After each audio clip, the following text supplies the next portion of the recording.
Hey everyone, welcome to my review and demo of the Jetboil Flash. Inside this video, I'm going to give you my honest thoughts about the Jetboil Flash, and we're also going to boil water and we will time it to see how long it takes for us to boil 2 cups of water inside of the Jetboil Flash. Let's go ahead and get into it. I am a huge fan of Jetboil, and it's probably because of how fast this thing boils water. Whether I'm on the trail or I'm just camping for fun at a campground, I love having products that work fast and make things easy. So especially coffee in the morning, because I don't like to wait a lot when I'm having coffee, and this makes making coffee at a campground so much easier. Now, the reason that I chose Jetboil and specifically the Flash over the other competition is because I love the size factor of this thing. This is a perfect size to make coffee for both my wife and I, and all I have to do is boil the water once. And another thing, it's an all-in-one compact system. First things first, let's just go ahead and quickly talk about all the components that come inside of this thing and why I appreciate the Jetboil Flash. Now, first off, this thing comes with a cup on the bottom here, a plastic cup that you can use to eat out of, but mainly its purpose is to protect the bottom of the cup right here. Now, probably the coolest thing about the Jetboil Flash is that everything will stack inside of the canister, so it's an all-in-one cooking system. Take off the lid right here, and we have our burner. This thing flips out right here, and this is going to be how you control the amount of gas that is going to be released from our canister. You also have your igniter button right here. That fits nice and neatly inside of the Jetboil.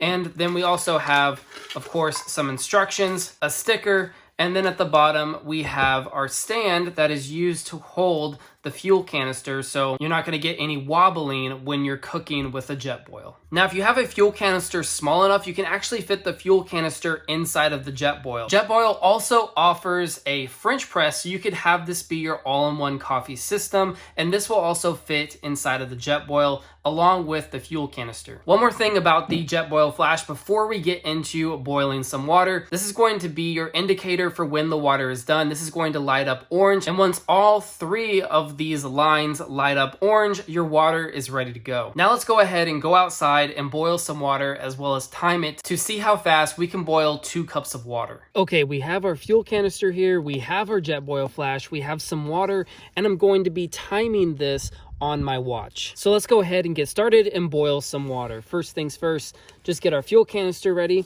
Take off the bottom cup piece here for the Jetboil. Open this up, and we need to attach our burner. Flip this out and then just simply screw this into the fuel. Let's go ahead and pour our water into the Jetboil. And we're right at the 2 cup line. Next, let's go ahead and start the burner. So just turn this to slowly release the fuel from the canister. Then hit the igniter, and now we have a flame. So go ahead and take the Jetboil here. We're going to be lining it up with the knobs that are on the side, and then we'll just turn it and twist it into place. Now let's go ahead and start the watch. Now you'll notice that our indicator is starting to light up on the side, showing that the water is almost to a boil. Now our water is at a boil, and it took 2 minutes and 25 seconds. Now that we have some hot water, we can start making some coffee. And to do that, we could use the silicone French press from Jetboil. Take the top piece here and poke it through the lid of the Jetboil, and then screw it into the other piece of the silicone French press. Push this lid all the way down until it meets with the French press, and we're ready to make coffee. Now we'll go ahead and we'll take a couple of tablespoons of coffee for our French press, and we'll just dump them right on into the Jetboil. Now take our French press here and just snap it on top of the Jetboil, and we're going to slowly push down until we get French press coffee. And now we have a hot, fresh cup of coffee. So honestly, it's safe to say that I am a fan of the Jetboil. It did take a little bit longer to boil the water. However, it was a little cooler out, there was some wind, and I wasn't running the stove as hot as I could run it. But overall, I'm really satisfied with the Jetboil Flash, and I'm gonna continue to use it as my go-to for camp coffee, as well as just boiling some water for my food. This thing's gonna go everywhere with me on the trail, as well as just car camping. Thank you so much for watching this video review, and I hope that it helps.